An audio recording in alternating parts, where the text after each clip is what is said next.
The Ferryman by Justin Cronin. Prologue.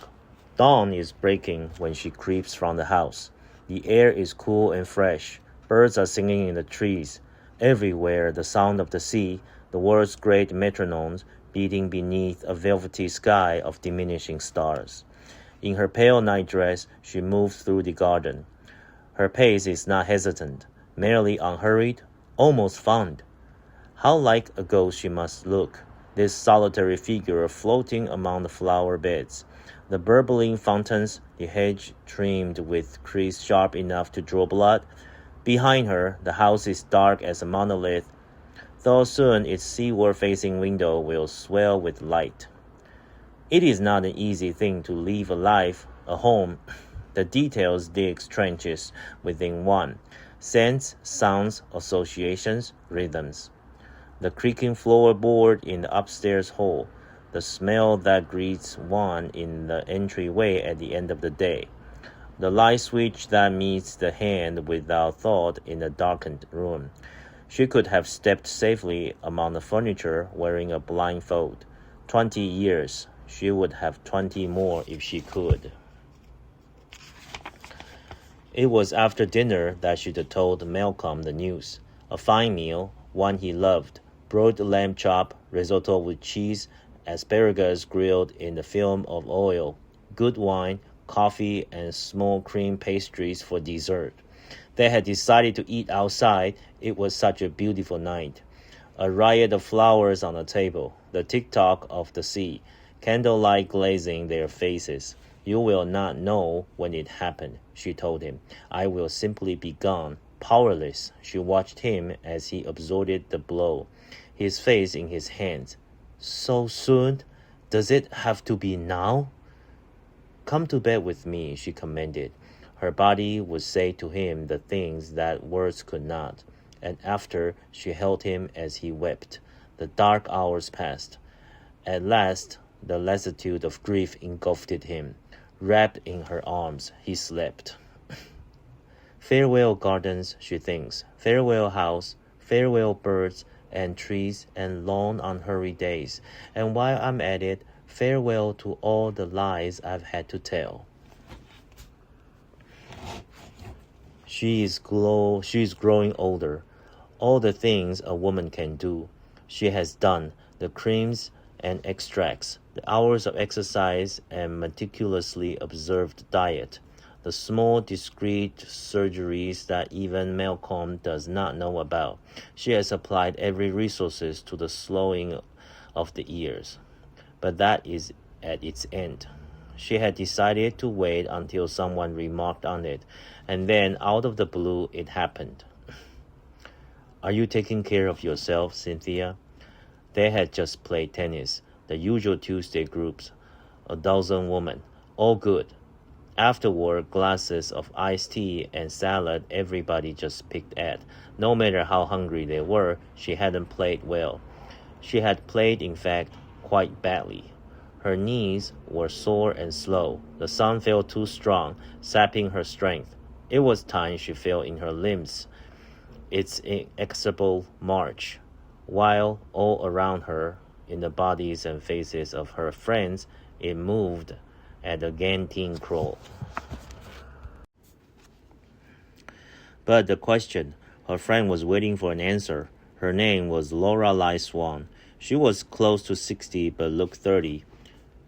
Skin taut, limbs lean with yoga sculpted muscle, glorious bountiful hair. Even her hand looked good. Was the question an expression of genius concern or something darker? Cynthia had known this day would come, and yet she'd been caught by surprise, no answer at the ready. Her mind was sorting rapidly. Just in time, it came to her. What she needed was a joke. Believe me, she said, if you were married to Malcolm, you'd look tired too. The man won't take no for an answer. She laughed, hoping Lorelei would laugh too, and after a fraught moment, she did. Everyone did. And soon they were all talking about their husbands, each woman raising the bed with every story that passed around the table, even comparing their men to former lovers and ex-husbands. Who was better, more considerate in bed? Who left his soggy jogging shorts on the bathroom floor? Who squeezed the toothpaste from the middle of the tube? It was, in sum, a pleasant afternoon in the sunshine, all of them talking the way women like to do. But inside herself, Cynthia felt something dropped. Are you taking care of yourself? The thing that dropped, it was a blade. Farewell to all of this and all of you who gave me what passed for life. And yet it is not the parties and concerts you will miss, not the good leather of her luggage and shoes, not the long dinners with beautiful food and good wine and sparkling talk until all hours. None of these. What she will miss is the boy. She thinks of 2 days, one a beginning, one an end. The first was the day he had come to her. She had expected to feel nothing. Adopting a ward was simply one more thing a person in her position would do. The boy was, in that sense, a form of decor, like the couch in her living room or the art upon her wall. Oh, you've taken a ward, people would say. You must be so thrilled. They had seen a picture of him, of course. One did not choose blindly, yet the moment Cynthia caught sight of him, standing at the rail of the ferry, something changed. He was taller than she had anticipated, at least 6 feet. His height amplified by his natural poorly fitting clothes, rather like pajamas or doctor's scrubs, though the words were staring over the rail with a kind, unfocused blankness. He alone was looking about, taking in the sight of the crowd and the buildings of the city, and even the sky, tipping his head upward to feel the sun on his face. His haircut, she saw, was awful. It looked like a blind man had done it. That was something she'd have to see to right away, getting the boy a proper haircut. Do you think that's him? Her husband said to her, and when she failed to answer, he addressed the adoption agent who had accompanied them to the ferry. Is that our son? But Cynthia absorbed this conversation only vaguely. Her husband's voice, the buzz of the crowd, the sun and the sky and the sea, all seemed to pale by comparison to the sudden, vivid reality of the boy. Questions rose in her mind. What food would he like to eat? What clothes to wear? What music to listen to? What books to read? And what was this sudden impulse to wonder about these things? He was a presence produced entirely by paperwork, so why did she feel a rush of sudden tenderness toward this arbitrary being? The ferry completed its last maneuver. The wards assembled at the top of the gangplank. Confined by a rope barrier, none of the guardians was permitted to approach. The boy, her boy, was first in line. Her boy? Had it happened that fast? He kept his eyes forward as he descended to the pier. His steps measured, his hands gripping the rail. He might have been stepping from the spacecraft onto a surface of the alien world. So methodical was each motion of his body. At the base of the gangplank, he was met by a man in a dark suit with a clipboard and a woman in a lab coat, holding a reader. The man in the suit did not speak to the boy. Instead, he bared the boy's arm and held it while his associate, presumably a doctor, inserted the wires into the ports on his monitor. A pause followed as the doctor examined the data. An anticipatory hush had settled over the crowd. At last, she looked up, lifting her voice to the crowd. Will the guardians please come forward? The agent unhooked the rope, allowing Cynthia and Malcolm to advance. The boy did the same. The three of them met in the empty space between the crowd and the gangplank. The boy was the first to speak. How do you do? He said and smiled warmly. I'm Proctor, your ward. He offered his hand. The gesture was something he had obviously been coached to do. Well, there you are, son, her husband said, Beaming, he shook the boy's hand neatly. "It's nice to finally meet you." "Hello, father," the boy replied, and turned to Cynthia. "And you must be my mother. I am very happy to make your acquaintance." "Your acquaintance?" She wanted to laugh, and nearly did. Not a laugh of derision, but one of pure delight. How polite he was! How eager to be good, to please them, to make them a family! And his name Proctor, from the Latin procurator, she was later to learn her husband knew some such things. A steward or manager, one who attended to the affair of others. How perfect! She did not shake the boy's hand, but rather wrapped it in both of hers and held it, feeling its warmth, its pulse of life. She looked into his eyes. Yes, there was something there, something different, something soulful. She wondered about the kind of man he'd been before. What had he done for a living? Who had his friends been? Had he had many wives? Had he been happy? "Cynthia, you can let the boy go now." She laughed, then released him. "You must be my mother." He was just a boy, newly reborn in the world, 6 feet tall, but a boy nonetheless. And that's what she would be. She would be his mother. It's true, she thinks now, making her way down the sloping lawn to the pathway. The sky is softening, the stars have washed away at the horizon. A glowing margin of light has appeared. That was the day when she had taken the boy into her heart, and not just the boy, but Malcolm as well. This austere, moral creature, this lover of codes and protocols, it was as if a wand had been waved over his life, as if he were an adult-sized Pinocchio turned by sudden love into a person.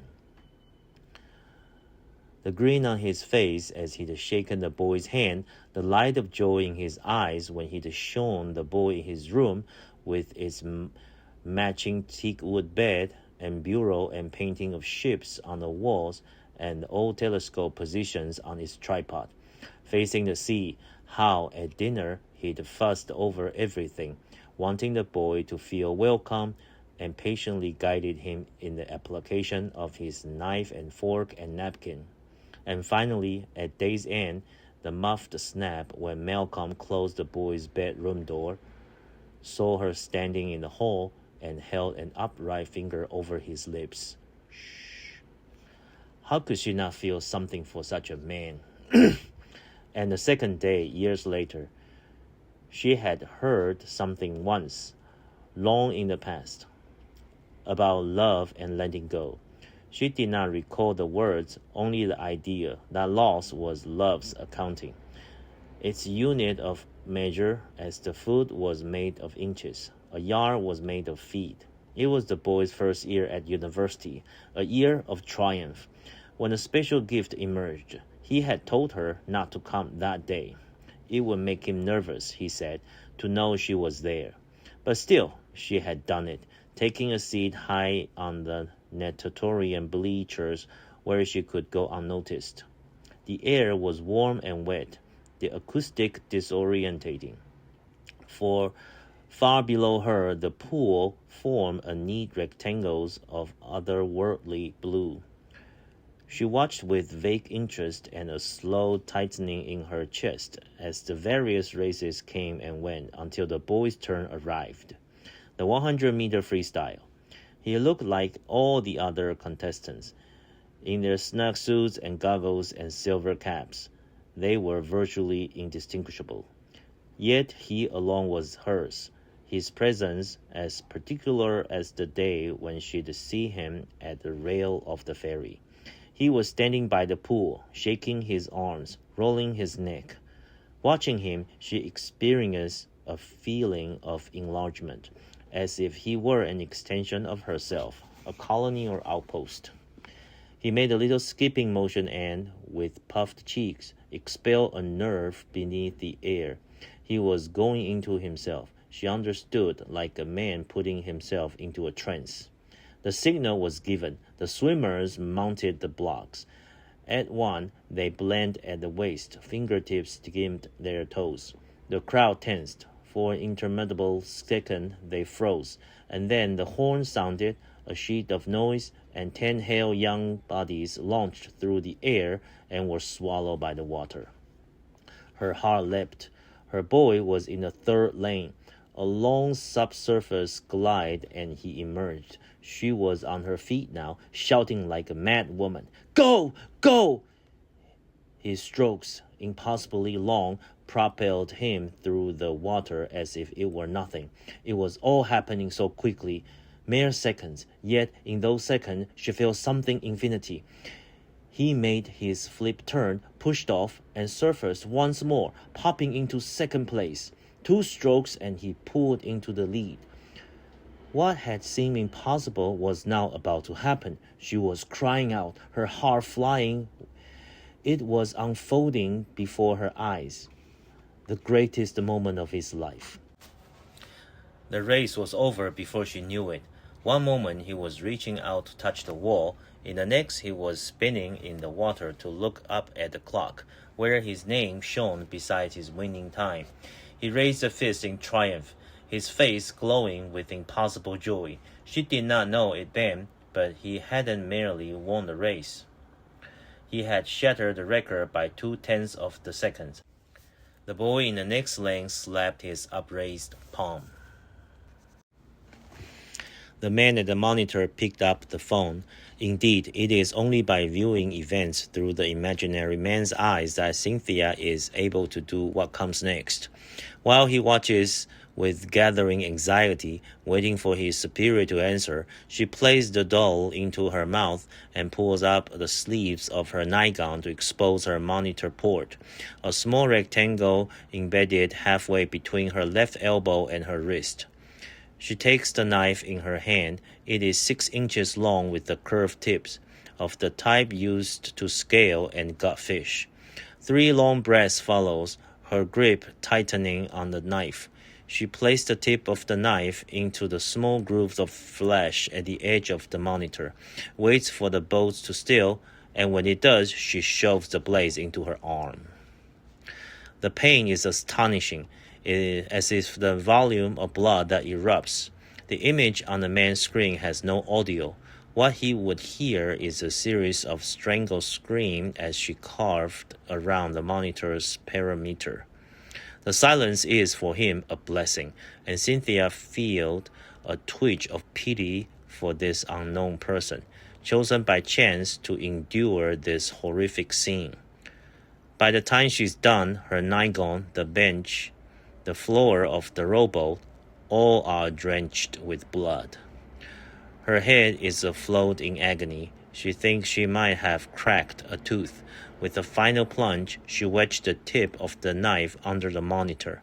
A ripping sound and a wet, hollow pop, and at last the device comes free. Pick up, goddammit, the man breathed into her phone. Pick up, pick up, pick up. 2 spins with the wire cutters, and she drops the monitors over the side. She removes the doll from her mouth and tosses this into the sea as well. Specks of light, like fireflies, dance in her vision. She has begun to pant, a moment to gather the last of her strength, and Cynthia reached to the bow to free the anchor from its holder. She begins to loop the anchor lines around in her ankle. And this is when the man's superior finally answered the phone. Yes, he said curtly. What the hell is this? Why are you calling at this hour? But the man at the monitor doesn't answer. He cannot answer. He can speak no words at all. Cynthia rises, her blood-soaked nightgown clinged to her flesh. The bow jostled beneath her. She very nearly falls. Her limbs feel disconnected. Her head is made of air. Impossibly light, still she finds the strength to lift the anchor and hold it against her chest. She tilts her face upward above her against a blue morning sky. The drone hovers. What is she thinking? But the man at the monitor cannot know. He couldn't even imagine. She is thinking of the boy and the man and their unlikely life together too. Goodbye, she whispered. Goodbye, my darling. I never should have loved you, but I did. I did. And hugging the anchor to her chest, tenderly, like a mother with her child, she closed her eyes, rocked backward, and is swallowed by the water.